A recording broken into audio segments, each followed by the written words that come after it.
Good. Alrighty.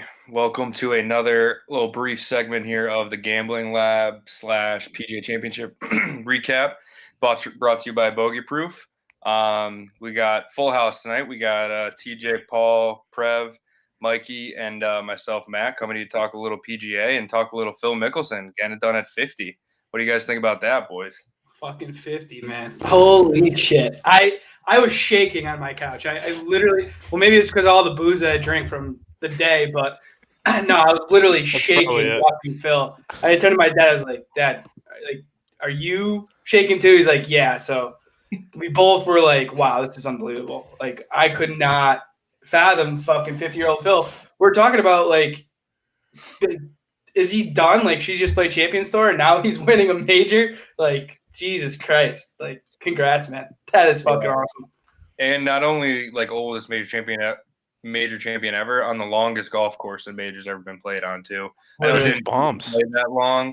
It's bombs, like all the wind and shit, but I thought that was a nice little extra factoid that Phil, I'm sure is going to bring up and rub in people's faces come, off season, or if, the end of his career, which, I mean, he's 50. So, I mean, he's got 5 more years now with exempt everywhere for majors and PGA Tour, all that stuff. So he's going to be around a little longer. But eventually, when I think he does transition to the booth, I'm sure we're going to hear a lot about that win at 50 and being from the longest course to date. That might change by the time he gets in the booth. But knowing Phil, I think he's going to, rub people's noses in that one a little bit too. I think he loves those little extra things. But all around, I mean, I watched Saturday, but my sister graduated, so I wasn't told. I watched as much as I could, but Sunday I watched the whole thing, and it was just awesome to see. Every time there was any question, right, or we're like, oh boy, here comes the double, or here comes whatever, like any sign of trouble, he just played the absolute perfect shot to limit the damage as well as possible, and like just such, like, I don't know what that, like, it's just damage control, right? But like just doing that while he has Brooks, who's like post Tiger, probably the best major player ever, at least in the last 7 years, because like Rory came in hot and then has done shit. So Brooks, as of the last 5 years, I'd say, right, has been by far the best major player, kind of this generation's like guy for majors. With him just in his group, breathing down his neck, to be able to just like keep his composure, always seem to make the right decision even after bad swings. It was just really impressive. I mean, obviously the hole out on, what was it, 5 out of the bunker was a nice little exclamation point on the front. But just like, I thought the more impressive parts were like 13 after he hits it in the water, making a bogey, right? Like not making that a double, and like 17 with that one behind the green there. Like that's a sketchy little chip running away from you. Like not trying to do too much, just play like kind of chunk and runner, put it in the middle of the green, no worse than a 4. Like just doing things like that where it seemed like everybody else all week, all day was doing the opposite and turning those situations into doubles, especially Brooks on 2. That, like, I was watching him play that hole. I was like, what are you doing, man? Like, it was actually baffling how bad he played the 5s yesterday. I don't know if you guys want to use that to talk a little bit more Brooks, but I thought that after 1 came out, birdied 1, I was like, oh, here we go. Like, Brooks is going to, like, just do his thing, take advantage of the holes he can and just make a million pars and grind it out. And Phil's going to have to try and chase and then get ugly, but went the opposite way, really. It was kind of a little surprising that he played like that on Sunday for Brooks, given how his reputation and how well he's played, leading up to that. But what do you guys have on Brooks? Go ahead, Paulie. I mean, as I know, back in college, as Mikey always said, did he shit his pants or puke on himself? Like, which one was it? Did Brooks kind of choke? Yeah, like, did he choke? That's what I'm saying. Like, I don't know. I think you have to, like, Phil hit the shots we need to on the back, but it shouldn't have been that situation because Brooks was 4 over on the par 5s until he birdied 16 or 15, whichever one that was on the back. Like, the par 5, you can't do that on the majors on par 5s. I think he was like 8 under the first 3 days on them. So it's like, if he just is even on those, he's right there with Phil, if not the lead going into that back 9 versus chasing, which 2 was just baffling. Like, he was not in the worst spot. He took his medicine out of the fairway bunker, hit it to 148 yards, which for these guys is a win because I think 2 is downwind. Like He was 4 over on the par 5s on Sunday. It was pretty bad. And he birdied the last one. He went back-to-back birdies, 16, 17, Brooks did, but still real bad. I mean, he made double on 2, which was just from 140 out in the middle of the fairway. I mean, I know you'd like to be around the green on a par 5, but he missed the green over and went up into some weird sandy area. He flubbed it 3 feet. Then he chipped it way long and had 30 feet for bogey. It was like, what the hell just happened? You know, it was like he had a quick 5-minute stroke. I was like, not expected. I think that there had to have been something wrong since every single one of his misses was left. Yeah, they did allude to that a little bit. And he's good enough where after you miss 4 or 5 shots left, okay, something's wrong. I gotta correct this. It keeps leaking onto the back nine, and it keeps going left. Every driver was left. Yeah. Something was wrong. I don't know if it, the knee started to irk him a little bit, and he's trying to mentally get through that, and the body wasn't letting him anymore. I don't know, but it was odd to me that everything was left. I feel like he was overcompensating too with that left miss with the driver, because I saw a couple that he hit and they were slicing pretty bad. Yeah, He put a few pretty right toward the end, especially. I was like, Phil was just hitting the ball so much better than him. It was unbelievable. I've never seen Phil hit irons like that before. He hit that one par 3 at the end that was long as hell. I mean, I think he had 4 iron off that tee, and it just was a little short. But I mean, he absolutely striped that ball. Yeah. It's like insane. Prev and 2, right? 17, right after Koepka gets it. That was, I mean, obviously the birdie on 16 was huge, but Koepka gets up there and stripes one in the perfect spot on 17. And I know Phil's ball didn't end up in a great spot, but he stepped off, and I was like, oh shit, this could, something bad could happen here, because he stepped off there and he gets up and he stripes the 6 iron. Yeah, I know it didn't end up in a great place, but like Fontaine said, he took his medicine. He had an opportunity to make a 3, ends up making a 4. I thought that was super impressive.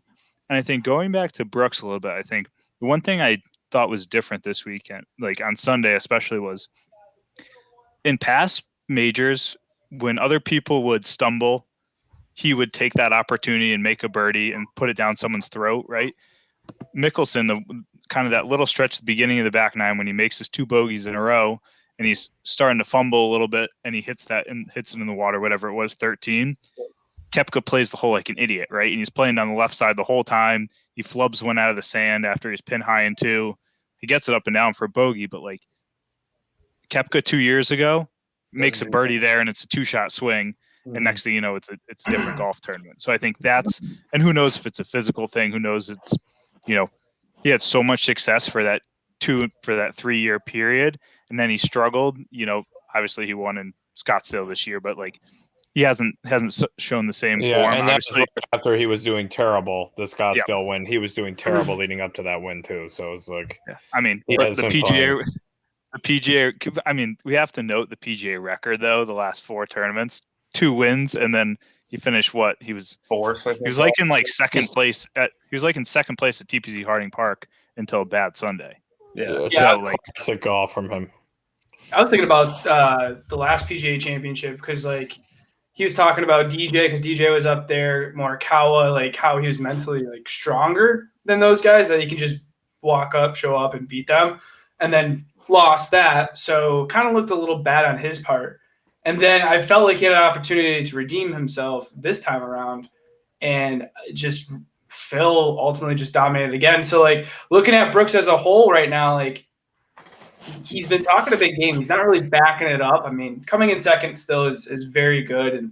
But if you care about the wins and you're preaching all about the wins, I only show up to the majors and care about winning. Well, you've been there twice in the final group or the top 2 groups.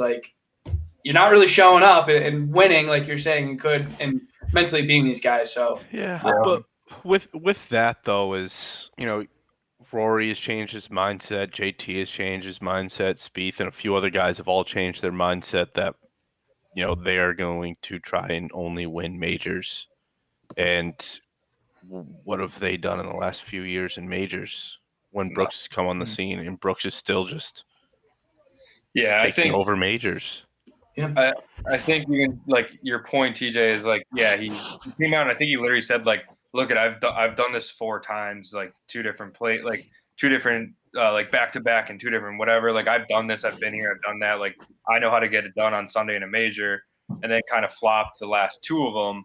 But I think part of the aura that is Brooks Koepka is that, like, bravado, right? And that, like, fuck you, I'm an athlete, I'm not a golfer, like, like, I'm mentally tougher, I'm bigger, I'm stronger, blah blah blah. Like, he has to talk that.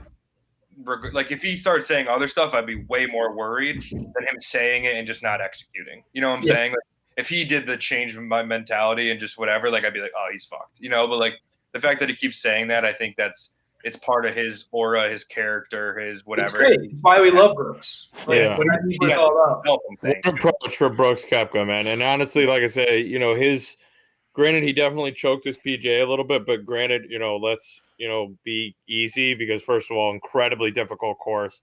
Phil played the best golf he's played in the last 15 years. Brooks played horrible, still finished second. Like, that was the best what Brooks is doing is unbelievable. He putted like shit this weekend. And honestly, the leaderboard, too, got really overshadowed by this duel because, I mean, there's a lot of guys that finished in the top 10 that, need to be talked about for sure. I mean, Ricky Fowler, top 10 in a major. Harry Higgs. About to go to Augusta. Harry. What did Padraig finish? He might have been. He was T4. Yeah, T4. Padraig gets into the Masters next year. He had the out for that.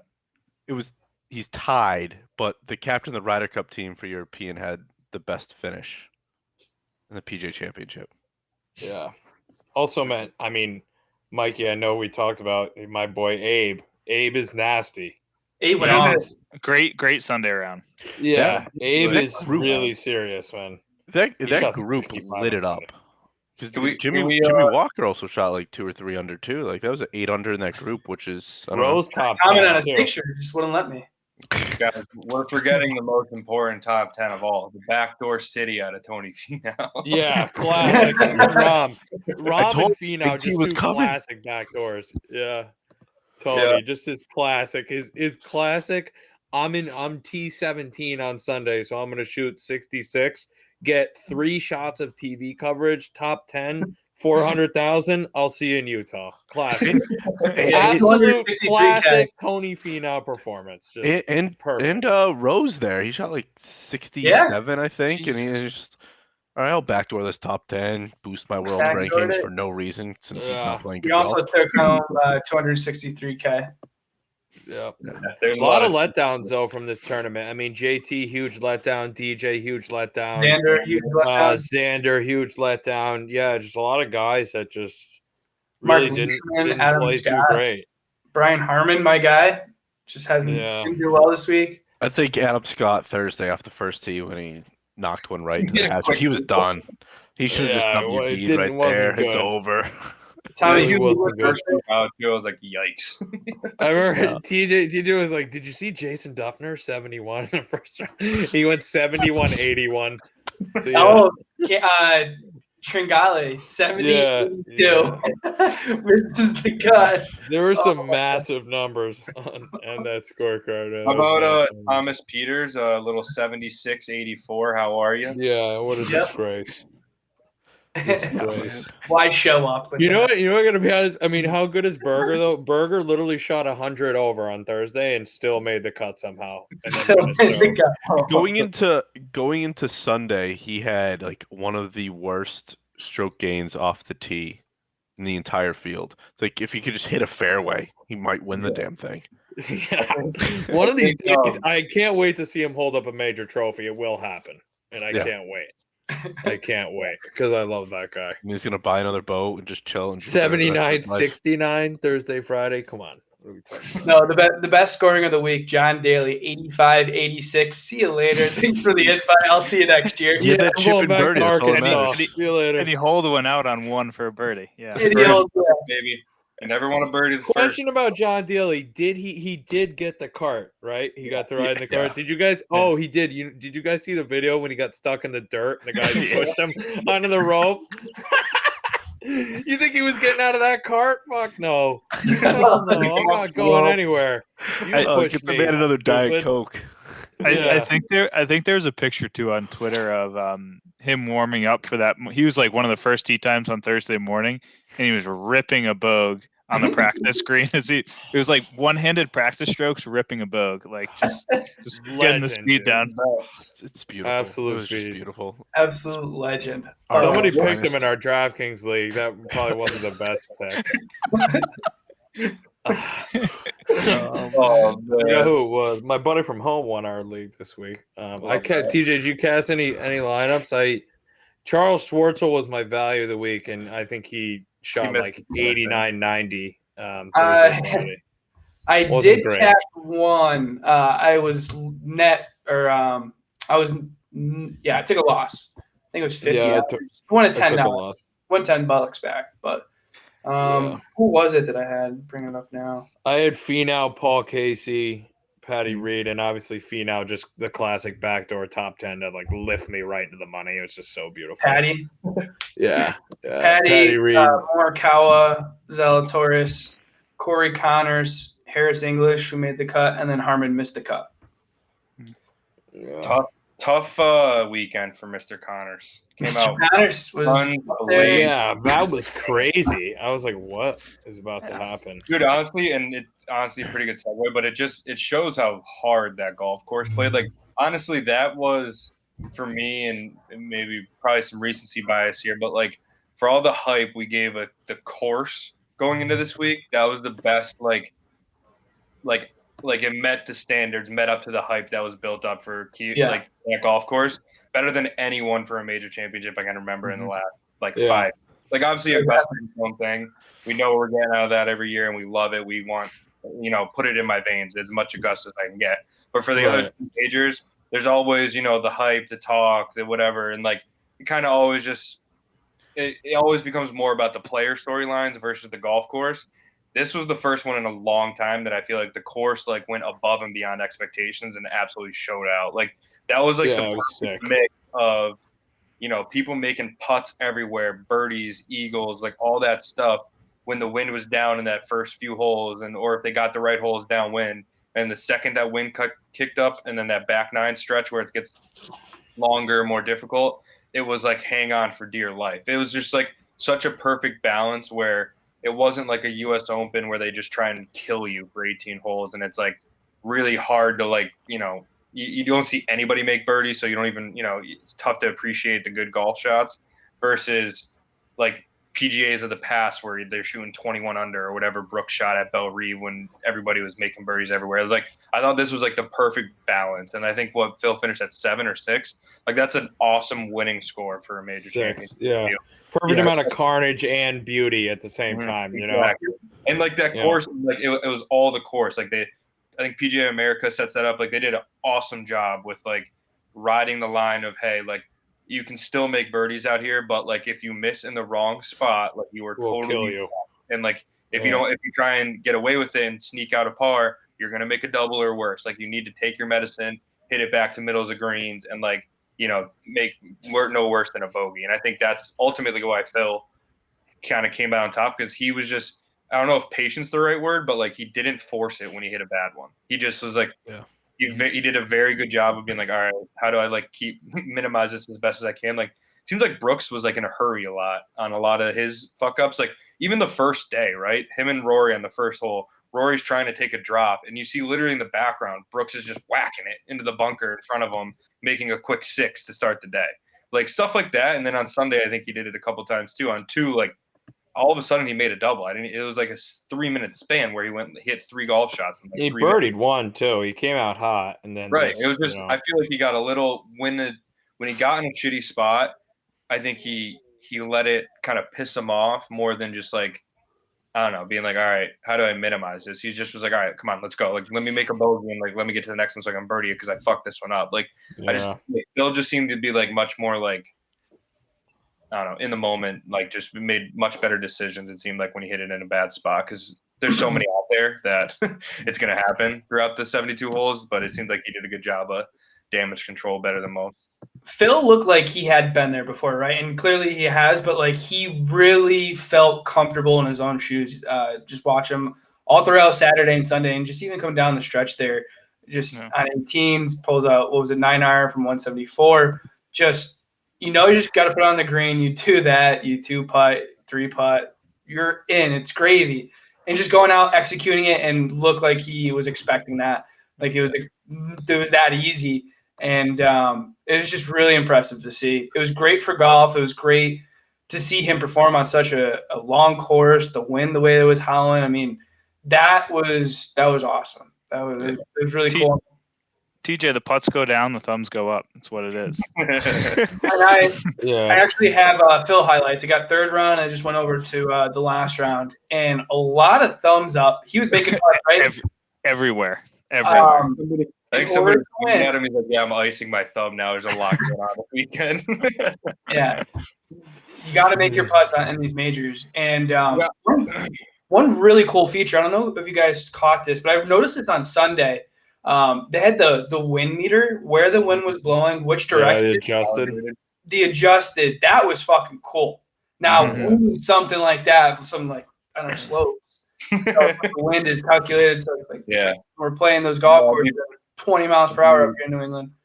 That'd be pretty serious. I don't know the technology that's required to do such a thing, but they have those. I don't know exactly how it works or how accurate it is, but they do have rangefinders that like somehow calculate like the moisture in the air too. So it's like it gets you a true adjusted number, but they try to do them in the GPS apps too. When I used to work for Swing U and whatever, we tried it, but it's such a hard development and thing to like work into your app, and your direction can be off, and that throws it off. It's not an easy thing, but these apps try it too. It's not that easy. Hard to get people to buy in on that, because like, especially if you're like, especially selling something like that to amateur players, right? Like, amateurs don't know how their ball reacts in the wind like pros do. Like you can give an amateur an adjusted number, and if they feel like they hit that number, but they hit it too spinny and the wind ate it up more than the app calculated to be, they're gonna be like, oh, this thing doesn't know what the fuck it's talking about. When like, that's probably right, you hit the wrong shot. Like, playing in the wind is so difficult that like calibrated numbers only go so far unless you're like, and you're gonna get in your head more like that. And honestly, what did you guys think of? What did you guys think of them using the rangefinders to like that? I honestly thought it was.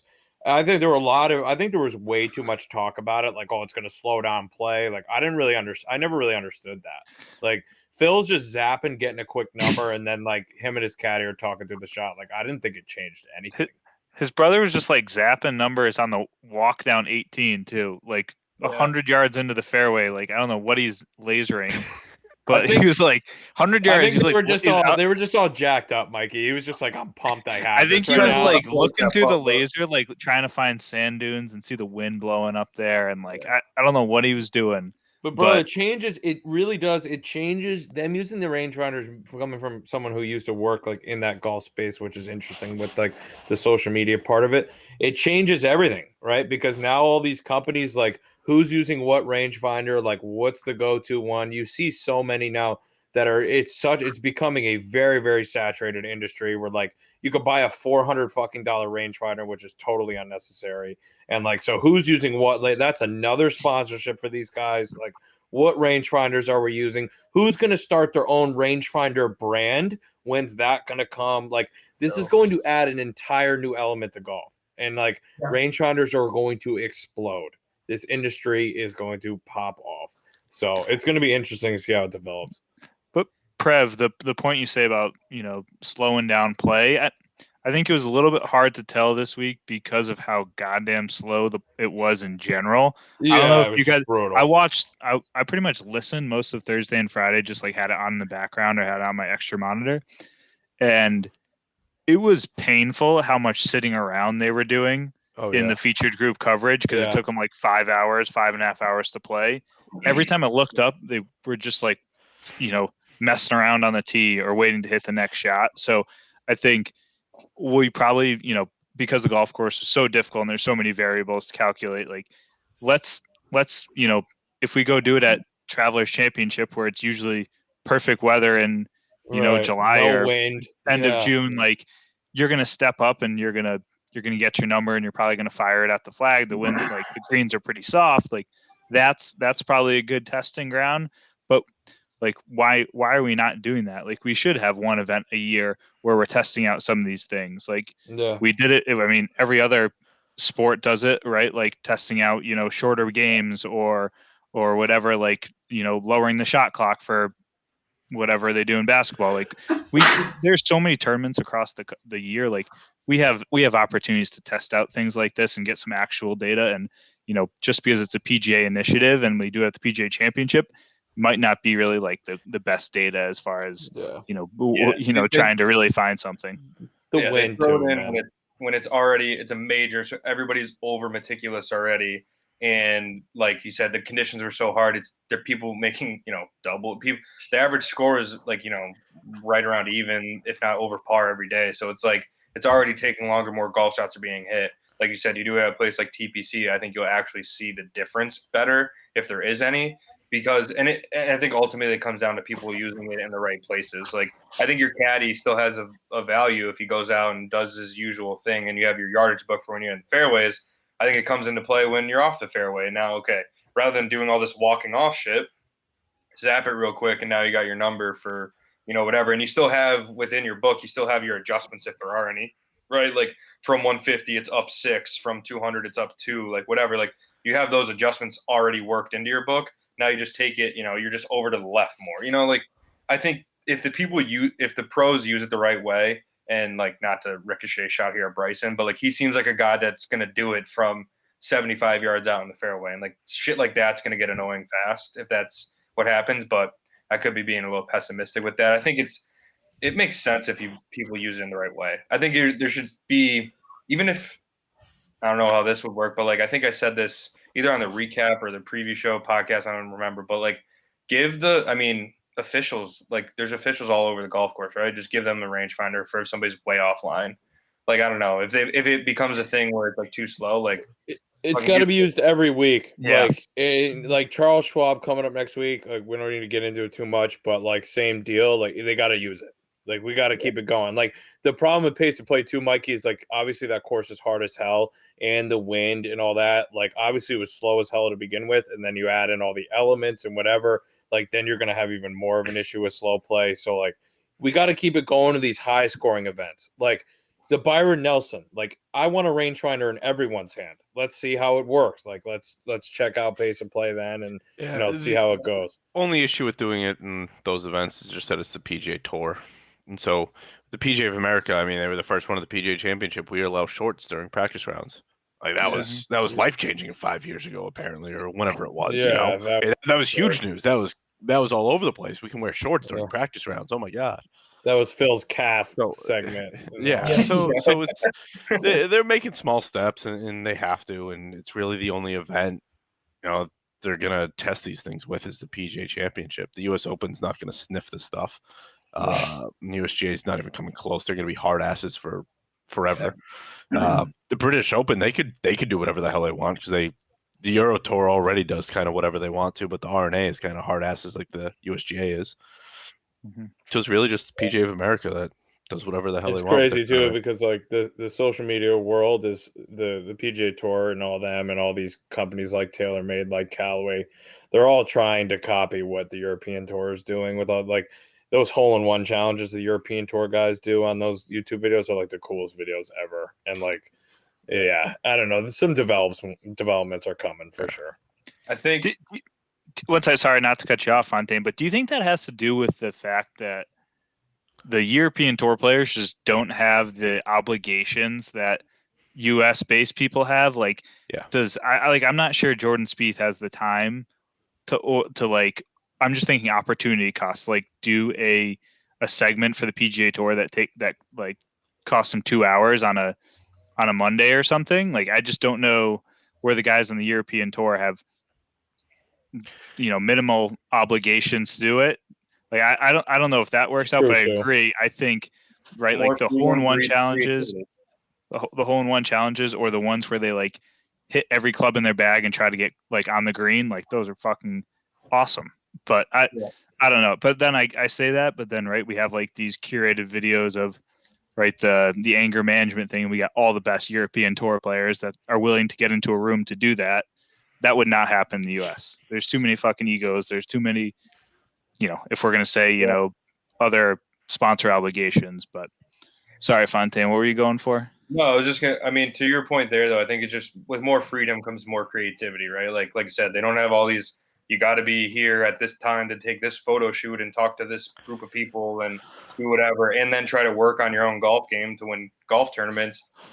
You give them a little more freedom, and like I think it's a different culture, right? I mean, I think it's just a different culture over there where it kind of breeds this kind of more camaraderie. Right.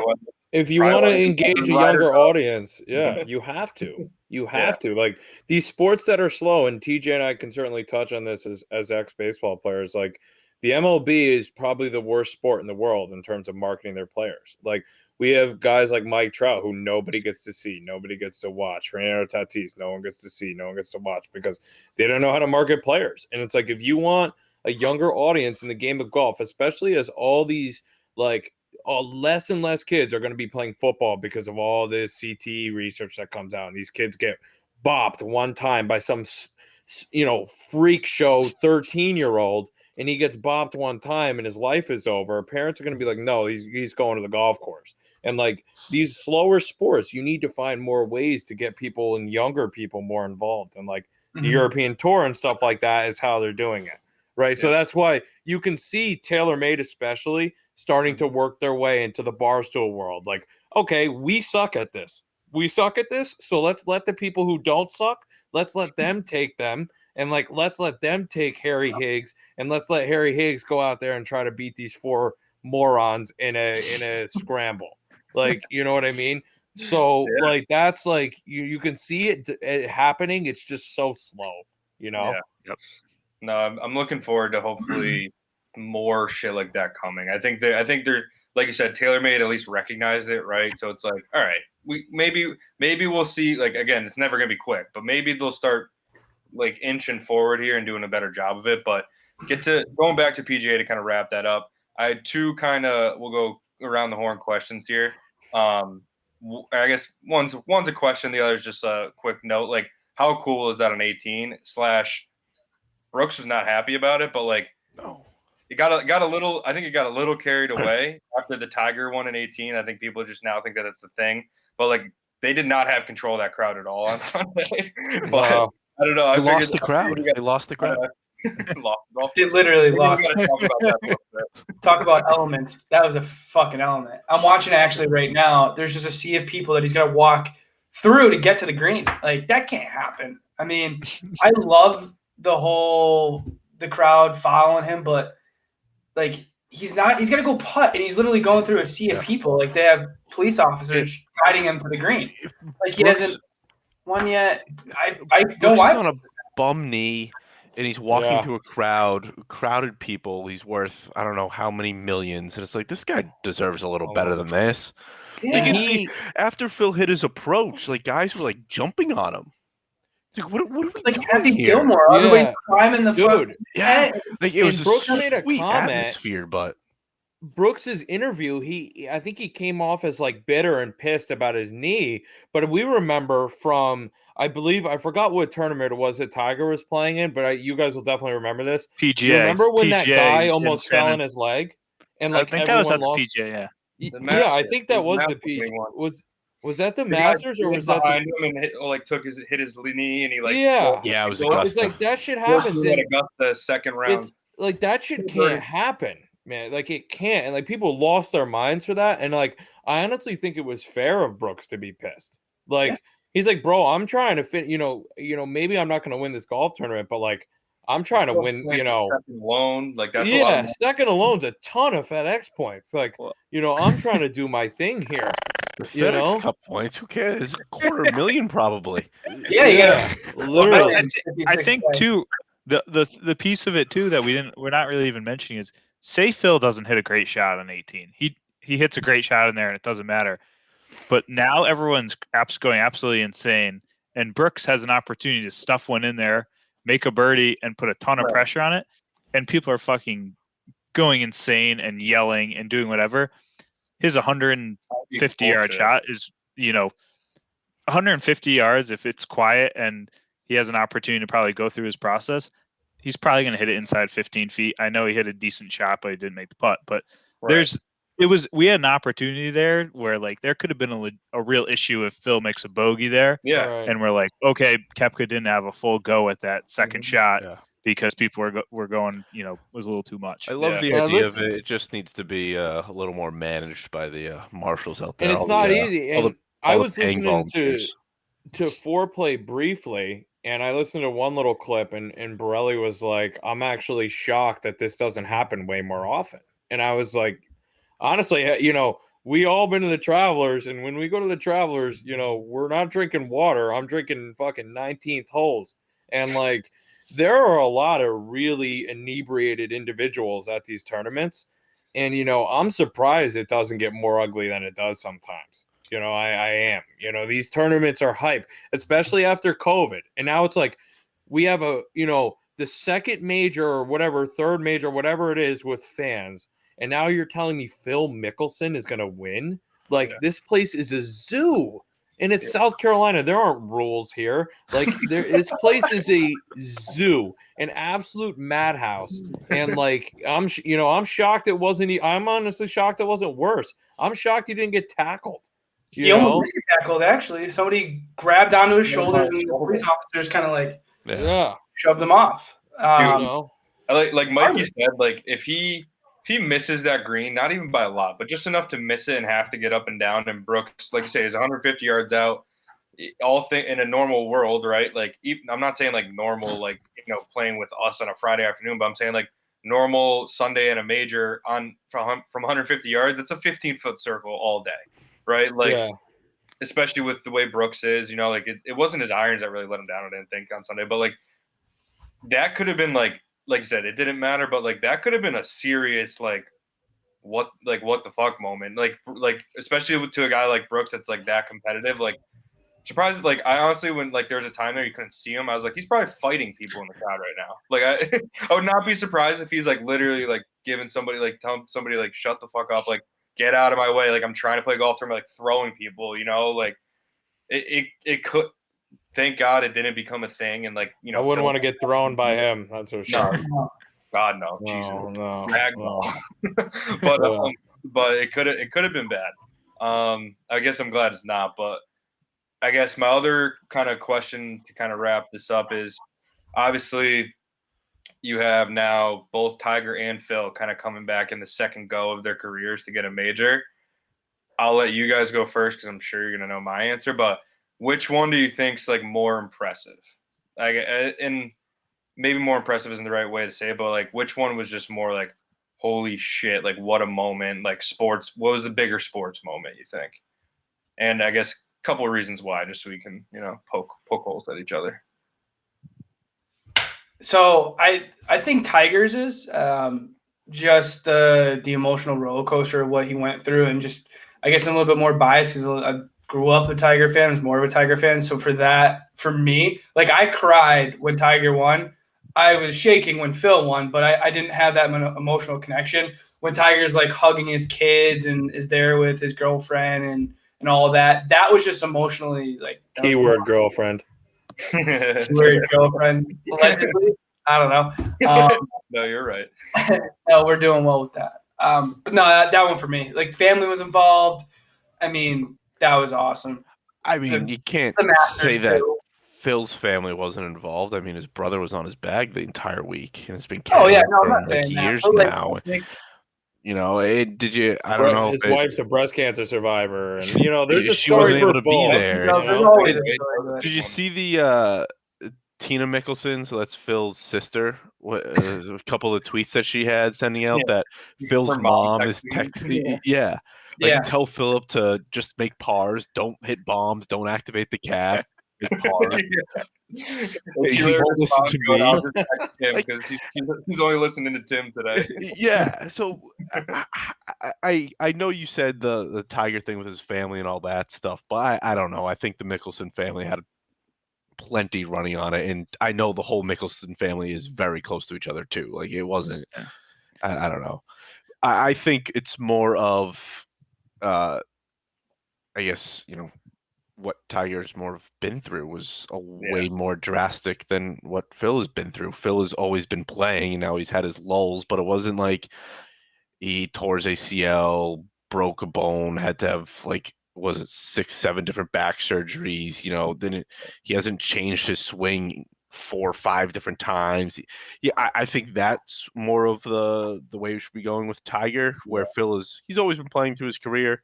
He goes up and down. Everyone else goes up and down. Phil's most recent downfall was, the worst of his career, but I think that was kind of the angle I was going to take. Is I think Tiger's is the better story, right? Because of how low he got on a personal level, not just golf. Right. Right? There's different kinds of stories. Yeah, to have that full human comeback, not just obviously the golf is what did it, but to have that full kind of all the way back on both personally, professionally, golf, all that shit. I think Phil's is more out of the clouds from strictly golfing perspective, a little bit more impressive because Tiger was at least trending going into that Masters. He was playing good golf. He was definitely trending. Top 50 in the world at least by then, right? Because he had won the Tour Championship and played really well in the British Open the year before, the PGA, all that stuff. So from a strictly golf perspective, not talking about them as people, but if you just look at if they were player A and player B on a stat sheet, right? Tiger's obviously wasn't obviously it was a huge comeback, but it wasn't the most ridiculous take to have that week to be Tiger could win this week. No, nobody picked Phil Mickelson. No one picked. I mean, that's why that guy put $30 or $100 or whatever on that LeBron double and Phil winning for 40 G's, right? So it's Phil. I think there were two different stories. Right, I think people just have this mindset with Tiger that any time he has a golf club in his hand, he's on the course, he can definitely win, right? And Phil, Tiger's story is a lot more personal related, and I think a lot of people just have just counted Tiger out, which is what made that so special and made that so absurd. And no, there aren't more loyal fans, I don't think, on the planet than Tiger Woods golf fans, because that scene in the Masters was sickening. But Phil, you make a good point. I mean, to touch on Phil, definitely came out of the clouds. I saw a graph of his past results. It was 81st, 81st, first. It's Phil is just kind of a sicko like that. Phil is just, you just never know. Phil is the highest ceiling and the lowest floor golfer, I think, in history of the PGA Tour. I really do. Because Phil at his best, I mean, you saw it. It's a clinic. I think it was really important. That was a great win for golf, because a lot of kids our age, I feel maybe, Mikey, Paulie, Maddie, you guys have been into golf, for really serious into golf for longer than, let's say, a TJ and I who love golf forever. But you guys were probably obsessed with it at a really young age. I think a lot of people our age who are slowly getting into it, maybe over the last 5 years, never really understood how good Phil Mickelson is at golf. Right. And then you got to watch that and you got to see the highlight. Even if you didn't watch it, you see the highlights of that and you're like, okay, Phil is still using a putter from the 80s and he is insane at golf. And you really got to see it. And then you got to see that fifth hole, right? When he holed that bunker shot, I was really thankful. I was watching that live and I was like, that was ridiculous. And that was Phil Mickelson right there. And you really that really gave me a refresh and an appreciation for how good Phil Mickelson is at golf. And it was unbelievable. Prev, it's nice you use the word appreciation too, because Phil used it 1,000 times in his winning speech there. He just said and what's funny is that they were showing I don't know if I was on Instagram or whatever. I think I was just watching Golf Channel this morning. They showed when he won as an AM in Arizona, and he used the word appreciate 1,000 times in that winning speech too. The guy has not changed in 30 years. He's still just he still tries to hit as far as he can, get it up and down from off the world, and just he is who he is as a person too, which I think when we go back to this Tiger comparison, like it makes it even more so like it's not apples to apples, because Tiger has transformed as a human being, and Phil has like remained the same person over time. Like, yeah, he's more of a character now, and he's selling his coffee and he's doing whatever he's doing, but like his life has been pretty mainstay, right? Like, his wife was his girlfriend when he won as an AM, and she's still around 30 years later when he's winning the PGA at 50. Like, it's so crazy. I would almost put this win. I get more vibes of Tiger winning the Tour Championship just with the scene at the end, obviously. Him walking down 18 at East Lake and kind of what that looked like when Phil won. So I think that's kind of where the similarities for me sort of end.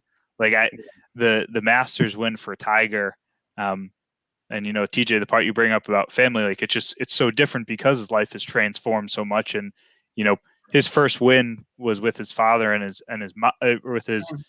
mother and his father there at Augusta, and then it's his kids here. Like, there's just such an interesting storyline. It's so different, but both equally awesome, and just interesting to see kind of what comes of Phil in the next 5 years with all these exemptions, and does he stay fit? Like, I just wish he was playing the senior PGA this week. Like, that would have been epic if he goes and wins the senior PGA this week. I think he's actually in the field in Texas, but he should be playing Southern Hills. He is right in now the Charles Schwab field. I hope to God he drops out and like goes and enjoys this a little he's bit. not going. He's won there a bunch though. Like, I don't think he's going to. I think he's won twice. Nah, he's a sicko. One thing I do want to mention, I think it's one of my biggest takeaways from Phil being the PGA champion. Tiger will not let Phil be the oldest player to win a major. If you're a Tiger fan out there, just know this is pissing Tiger off. And I absolutely love it, because I know how sick mentally that he is in terms of just like the raw competitive guy. Tiger is fuming, like happy for him, right? But now it's like, wow, now I got a little bit of motivation here. Like, Phil's one-upping me in this category. He's still got some time, right? He's only, 47, 48 years old. But he just updated his rehab schedule. He just pushed it all up a month. You just essentially made Tiger motivated for more years, as long as he can get, like, if he can push through this and get back, Tiger's going to be motivated for – there's an extra motivation. Let's just put it that way. He's always motivated, but there's a little extra. Phil definitely – my last point on this, too, is that Phil gave you kind of an idea at 50 years old of what the PGA Tour is turning into. And that is better shape, stronger, and faster. And that's it. Like, Phil hits a driver better now than he did when he was 25. And it's like that shows you, like, the old drive for dough, putt for show kind of thing is still obviously relevant. You still need to, gain strokes on the field on the greens, but like, you got to have distance to keep up with these guys, or you just can't keep up with the birdies that they make. So I give credit to Phil, physically, what he was able to do with his body. He was always a beer drinking chubby little guy, but now he's like ripped and he's just like a stud out there, with his freaking Tom Cruise sunglasses. Like, how do you not love it? And he's so deep into it with the mental stuff, where he was saying he was playing like 45 holes a day, 54 holes a day, just so, and trying on every single shot just to be mentally strong enough to go somewhere and get that mental toughness back to focus on just one shot in an 18-hole round. He's playing like 54 holes a day. He lengthened like his meditation sessions that he was doing to try and stay focused for longer periods of time. Like, the work that he's putting in off the golf course too, doing like all those mental exercises, mind blowing too. What drug is he taking that he has to wear the sunglasses? It's got to be. He's hiding something. You don't. He's wearing with Xanax in his morning coffee. That's what that is. I tell you what, nice. It was very noticeable watching him breathe. Like, when they showed, he was doing like breathing exercises. Yeah, like that Bryson. was like, not so much like Bryson. Yeah. I mean, if Phil told us why he's doing that, I might try. I might be able to breathe in between. Oh God, here we go. Something like that. Yeah. No, he's taken some sort of like ADHD medicine and it's dilating his eyes or something, and that's why he's wearing those sunglasses. But Paul, I agree. I think whatever he's doing mentally, he needs to write a book and he needs to I love he that. needs to let us God. know.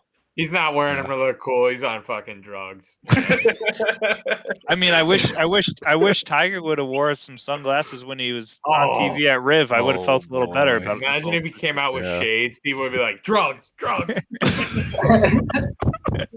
Automatic. Man. Wow. No, it was great. It was so great. One of the best great. PGA Championships, like with the winner, the golf course. And Just the way it US, all how went many out. weeks to US Open now? 2, 3? 3? 3. It's Father's Day weekend, right? So it's 3 And weeks. Phil was talking about 4 weeks, borderline 4 weeks. being a U.S. Open exempt or whatever, and now he does this. The and it's USGA like- gave him one. I think he just shoved it right back up their ass. There are He there were said, he headlines- said he's like not taking it. fuck off. I don't Yeah. need your exemptions. But Yeah. he was like, wasn't it borderline of him gonna show up or not? And now it's like, now you're the last major winner, pal. So You play I'll 5 see more you in the US feature Opens. group. You know, Play 5 PGA more. group. Yeah. You know, And that's going to be a scene. Phil at Torrey Pines. that'll be a scene. Home game. If Wow. he goes back to back, Home game. I don't know what else. I don't even know. Is you get the California going to early be odds open on by him? then? Are they I might allowed as to well put fans out the US $90 Open? free play on Phil to win the whole thing. Whoa. Sweet ball 4, Tiger Slam 2021. Jeez. Oh, Oh, man. it's I mean, I don't know. I didn't have much else other than it's awesome, Mikey, like you said, that he's kind of as a human being stayed as so like all around good guy, right? And very appreciative and really loves what he does and like He's never fucking takes insane. for He's granted. insane. He's Yeah, insane.